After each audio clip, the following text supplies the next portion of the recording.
Okay, so to get started with the modeling process here, first thing we're going to want to do is bring in a reference image. But before we actually do that, I'm just going to do a small amount of housekeeping. This is something I don't actually normally do, if I'm being honest, but I want to model this wine bottle to scale. So what I'm going to do first is over here in my Scene Properties tab, I'm going to change the units. I'm going to leave it at metric. So if you're working with inches and feet, you might want to change that to imperial, but for the purposes of this, we're really not going to be messing with the units much, but I'm going to leave that at metric. And then for the unit scale, we can leave that there. And the length, I'll go ahead and change down to, I think centimeters will be fine. And this is just so that if you were to take this model out of this scene and put it in another one, you would know it would be properly scaled. Whereas if you didn't do this, it might come in big and you'd have to, tweak some modifiers or something. But again, in all honesty, I usually skip this step, but we're going to try to model to scale here. So I'm taking my default cube here, and then the way I like to get something to scale is to just type in the dimensions right here, which is going to change this scale value. But I know from a small amount of research that a wine bottle is about 295 millimeters tall. So I can go ahead and type that in. And what that's going to do is scale that cube to be 29.5 centimeters, which is 295 millimeters. And again, you don't have to be exact with this, but something around there. So now what I can do is, it changed the scale to match that dimension, which is fine. But I'm really only interested in the height. So when you're working with reference images, you really just need to have one dimension right, and then you can scale everything around that. So I'm going to press S and Shift Z.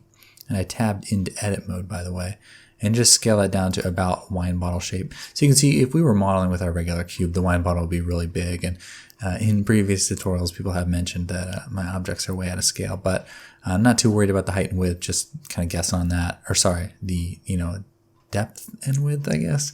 But the height is right now. The only thing I want to change, though, is that the grid is now way too big. So up here, I think right here, yeah, I can change the grid scale. I'm just going to change that down to a 0.1. And that'll just make it so if we're moving things and snapping them, they'll snap to better increments rather than jumping super far. So there is just that little bit of housekeeping. Let's go ahead now and bring in our reference image. And I'm actually, just so that I don't get too confused, I'm going to delete that camera and that lamp. So just left clicking on those to select them, and then X to delete them.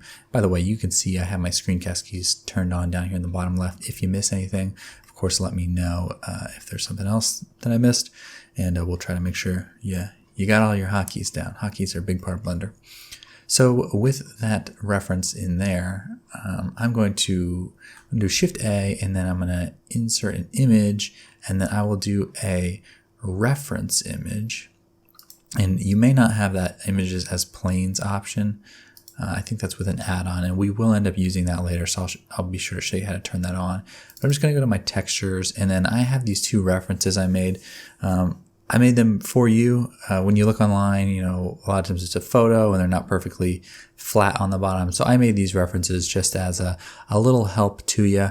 If you're watching the course on Teachable, which I hope you are, this is something new I'm trying out, those files will be available for download right there. Otherwise, I think the best thing to do is going to be to just screenshot them. I'll put them up on the screen. Or, of course, you can find your own image of a wine bottle online. There's plenty to choose from. And you will drive yourself crazy realizing how many slight differences there are between all the shapes and things like that. But, use your own, create whatever you want. But these are just two references I put together to maybe make the process a little bit easier. So I just double clicked on the image in the browser, and then it will bring it in, but it brings it in at this odd angle, which is the angle that you were kind of looking when you brought it in. So the quickest way to get it to the right size is going to be to press Alt-R, which will reset the rotation. So you can see now that's zeroed out. And then I'm just going to press RX and type in 90 to flip that up on its side. And then I'm going to press G and Z just so that it's sitting on the surface there.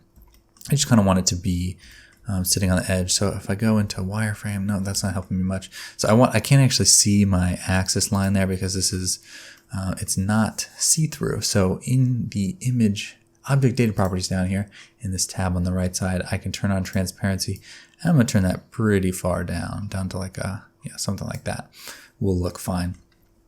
So if I press 1 to go in my front view, I can see I've got it pretty close. Just going to move it up a little bit.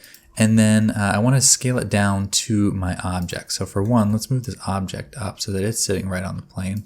So we know that this is our 295 millimeter tall box essentially. So now we need to scale this image down. But if we were to press S, by default, it would scale into the center like that. But what I'd rather have it do is just scale from that point right there in the middle, which is actually where my 3D cursor is. So I can press period across the bottom of my keyboard and change the pivot point to my 3D cursor. So now when I scale it down, it will scale about that 3D cursor. So we're just going to bring this down until the tip is right at the top. And again, if you want to see through, you can press Alt-Z, which will go into your X-ray mode. That toggle is also up here. So just get that about right. And you can see I was pretty close with the width of it, but again, that's not too important. So now that we have our reference image scaled properly, the next thing I'll do is probably just go ahead and delete that cube. So I know that's in the right place. And for the empty, I need to turn on, I wish some of these were on by default, but restriction toggles, this little filter right here, this one will allow you to make an object unselectable. So if I click that, now I can't select it. So I won't accidentally select it when I'm, working on the rest of this wine bottle.